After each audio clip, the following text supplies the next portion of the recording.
Tahimik naman. Tara, labas tayo.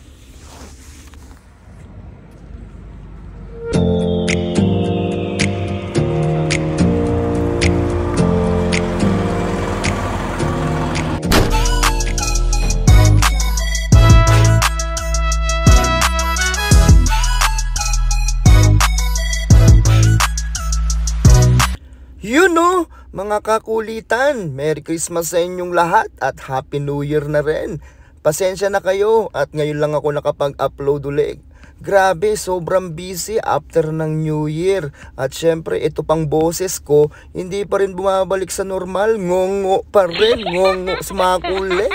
Pasensya na kayo ha, mga kakulitan, nandito nga pala kami sa Banff ngayon. Wow. At itong video na to, noong December 30 pa to. Dito kasi kami mag-New Year at ipapasyal namin yung pamangkin ng asawa ko. Nitong mga oras na yan, bumaba ako dito sa basement at nagpunta nga pala kami yung lugar na yan, Cascade Mall yan dito sa Banff, maliit na mall. Pumunta ako dito sa may pharmacy para bumili na rin ng gamot kasi yung mga oras na yan hindi pa rin ako okay. Medyo inuubo-ubo pa rin ako pero syempre gusto kong maggala kaya bumili muna lang ako ng gamot pang suporta. At eto nga, nagdadalawang isip pa ako kung anong gamot ang kukunin ko. At eto, napagdesisyonan ko na eto na lang kasi mukhang maganda rin naman kasi yung packaging. Kaya eto ang binili ko.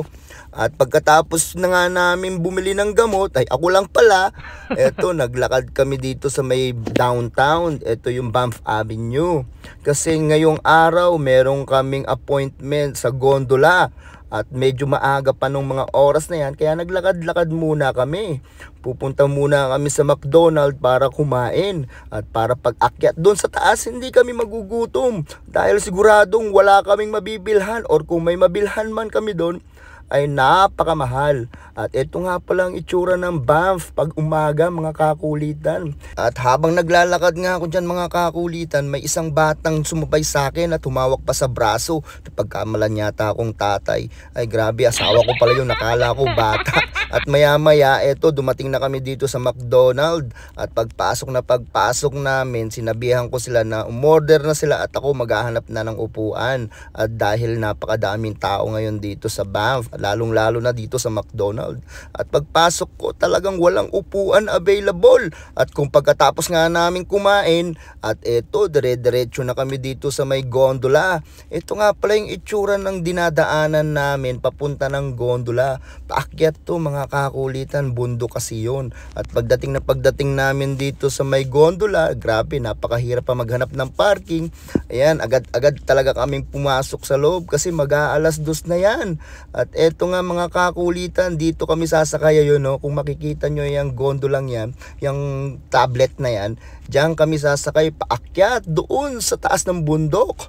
At maya maya, eto, pumasok na nga kami kasi nauna na yung asawa ko doon para asikasuhin yung mga ticket.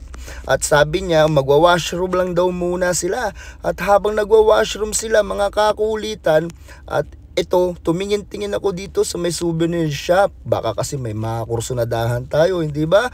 At pagtingin ko at pag-ikot ko, grabe, napakadaming magaganda. At ang ganda rin ng presyo. Kaya ito, ang ginawa ng asawa ko, tinawag na ako. At ito na nga kasi, oras na namin.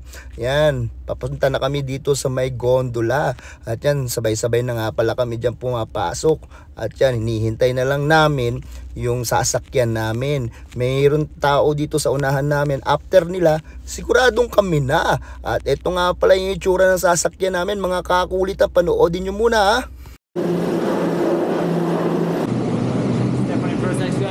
Thank you. Alright. Guys. Thank you. Dito naman sila dito.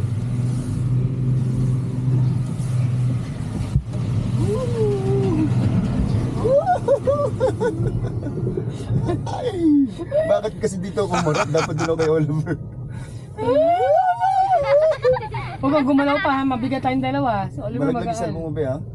At ayan na nga mga kakulitan, umandar na yung gondola. At pag-andar na pag-andar, etong asawa ko hawak agad sa braso ko ng napakahigpit at nakapikit pa.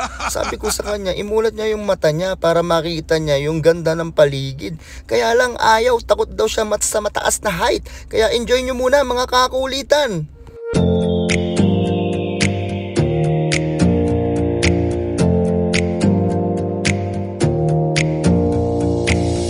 Close your eyes for a minute, close your eyes for a second. I won't change my mind. What does getting deep now? What does getting deep now? Follow me around, yeah. Can you let me down? Please don't let me down. Yeah, yeah, yeah, yeah, yeah. Baby, let me down. Can you let me down? Please don't let me down.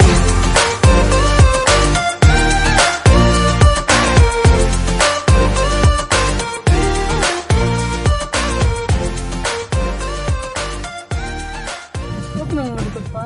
Ikot sa akin.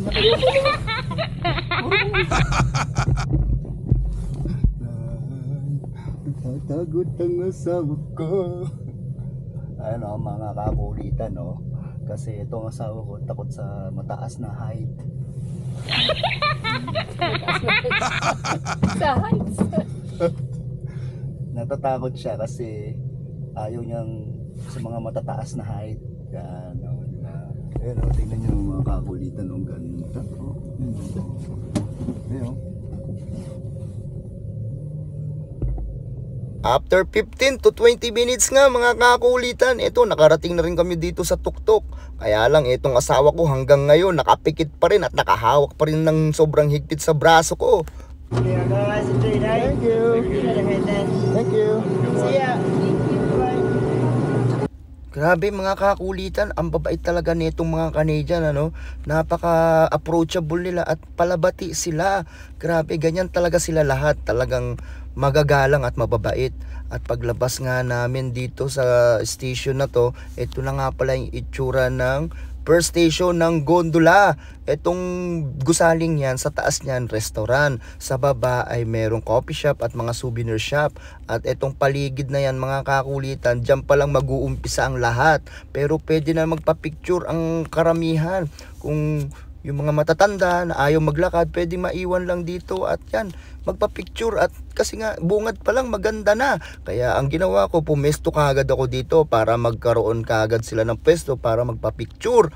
At yan nga mga kakulitan, inikot ko lang muna dyan para makita nyo ng kabuuan.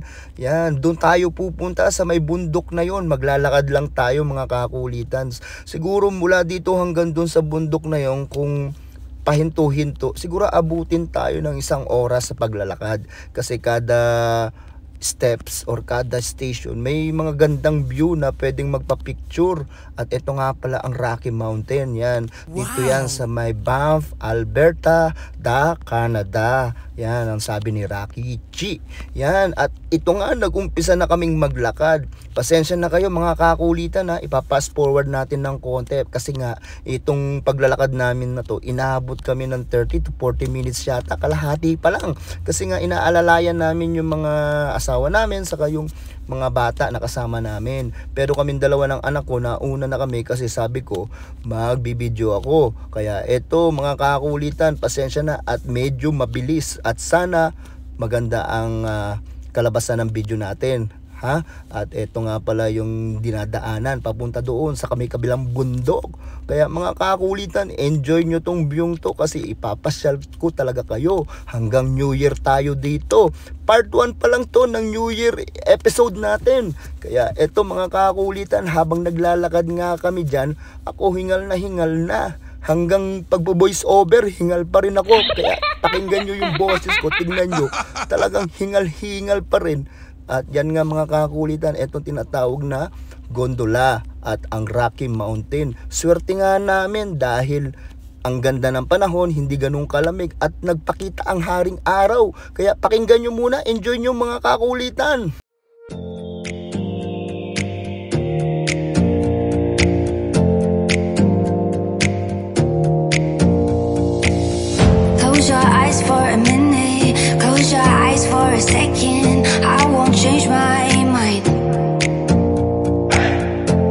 is getting deep now? What is getting deep now? Follow me around, yeah.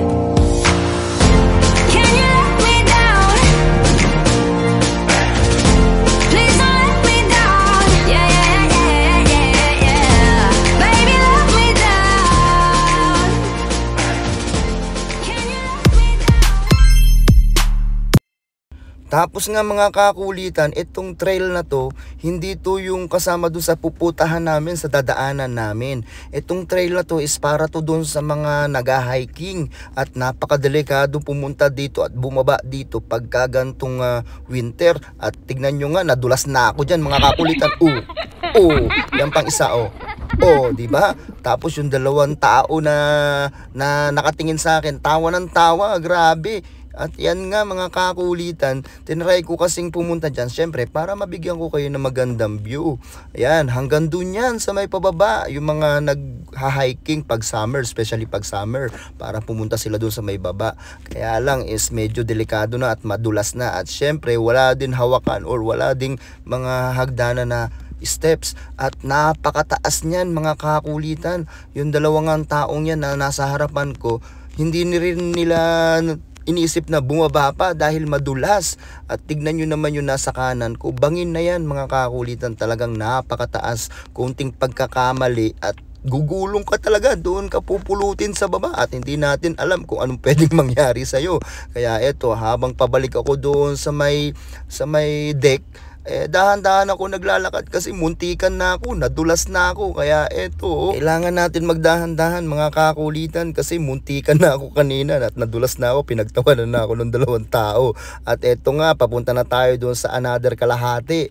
Kunti na lang at mapupunta na tayo doon sa pinakatuktok. At eto mga kakulitan, panoodin nyo uli, meron uli ako dito isang music video na para sa inyo. Sana magustuhan nyo, enjoy nyo mga kakulitan.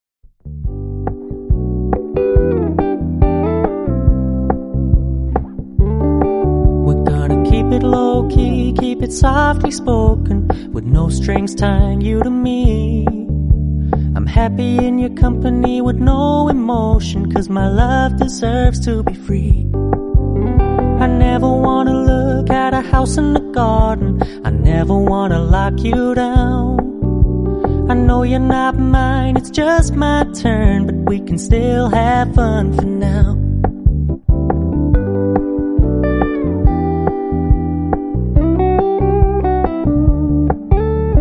Told me you don't really do commitment, trust me, consider your message received. When you said you couldn't take us too seriously, I must admit I was relieved. 'Cause I never wanna play happy families with you, but I like having you around. I'm fully aware this is a flash in the pan, but we can still have fun for now. At yan nga mga kakulitan, nandito na kami sa pinakatuktok at syempre hindi mawawala yung mga pa-selfie-selfie at picture-picture. At eto nga, pagpunta ko dito sa pinakadulo na, ito ang pinaka-view talaga kasi nga ito yung pinakatuktok na. Dito mo makikita lahat, ultimo yung mga tao na naglalakad, paakyat dito makikita mo.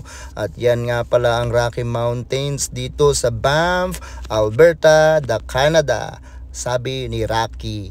Yan, sana enjoy nyo mga kakulitan at sana nagustuhan nyo tong video na to. At huwag nyo kalimutan mag-follows at mag-like at heart na rin. At syempre, ang share natin, huwag nyo kakalimutan mga kakulitan. Dahil marami pa tayong video na i-upload ng mga ganito. At yan nga pala ang Town of Banff mga kakulitan. Maraming salamat sa inyong lahat ha. At etong wall na to mga kakulitan, ito nga pala yung mga tawag dito, mga bandal, yung mga pangalan ng mga umakyat dito. Yan. Pero sa totoo talaga, itong maliit na kwartong to is pahingahan to ng mga nag-hike dito mga kakulitan. Lalong-lalo na pag winter at inaabot sila ng winter storm, pumapasok sila dyan. Dahil sa masamang panahon at hihintayin nilang matapos ang winter storm, saka sila maglalakad uli. Kaya mga kakulitan, sana nagustuhan nyo. At mga kakulitan, mabuti na lang at nakita ko to, meron palang ganito. Ito yung taas ng inakyat natin, 2,281 meters. or 7,486 feet above sea level. Grabe, napakataas, no? At syempre, pagka uwi namin o pagkabalik namin ng hotel, hindi mawawala ang kainan dahil sobrang gutom at pagod namin. Kaya eto, kumain muna kami bago kami lumublob sa hot tub. At eto, syempre, pakinggan nyo muna ako mga kakulitan. Kain tayo. At yan mga kakulitan, pasensya na kayo ha, tapusin ko lang tong pagkain ko. At maraming salamat sa panonood. Kung umabot kayo hanggang dito, maraming salamat. Huwag niyong kalimutan mag-follow and share and love na rin at like ha. Share natin ang video natin na to mga kakulitan dahil siguradong marami pa tayong i-upload na ng mga video na ganito. At shoutout nga pala dyan sa BPAT, dyan sa Upper Balite, yung mga member ng BPAT dyan, yung masisipag na nagbabantay tuwing gabi. Shoutout sa inyong lahat, BPAT!